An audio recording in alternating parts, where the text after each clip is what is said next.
ฟ้าครึมครึมเมฆหมอกปิดบังหัวใจฟ้ายังโหงให้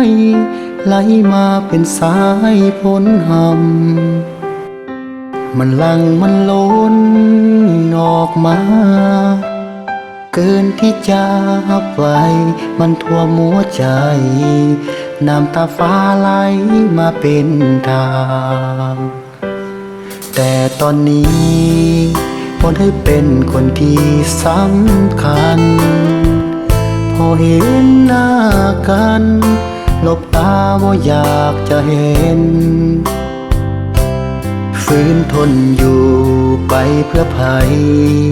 เพราะหัวใจนั้นมีเจ้าของคนอื่นจับจอง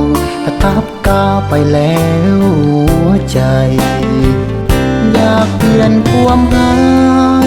บอกให้มันเป็นสีดำลบความเจ็บซ้ำล้างมันด้วยหยดน้ำตาบอกตัวเองต่อแต่นี้บอกขอหักไปง่ายๆหักไปเจ็บไปด้วยหอยน้ำตาอยากจะลืมกับหักที่เคยผ่านมาล้านหยดน้ำตากับหักที่เคยผูกพันกับชีวิตที่มีเรื่องราวที่มันบ่อยากจดจำล้างความทรงจำทุกๆคำลบออกจากใจ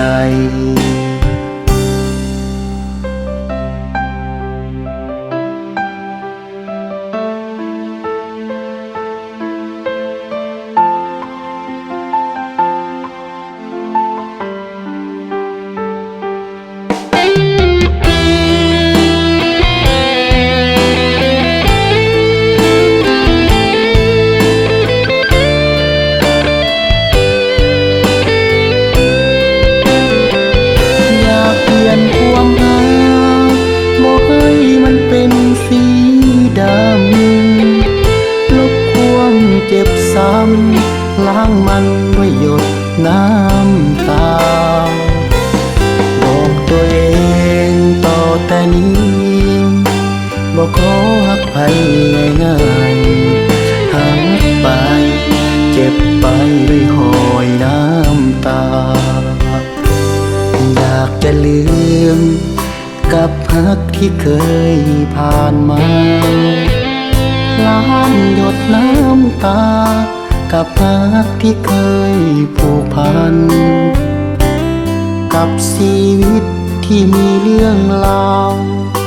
ที่มันบ่อยากจดจำล้างความทรงจำทุกๆคำลบออกจากใจลืมความทรงจำล้างมันออกจากใจ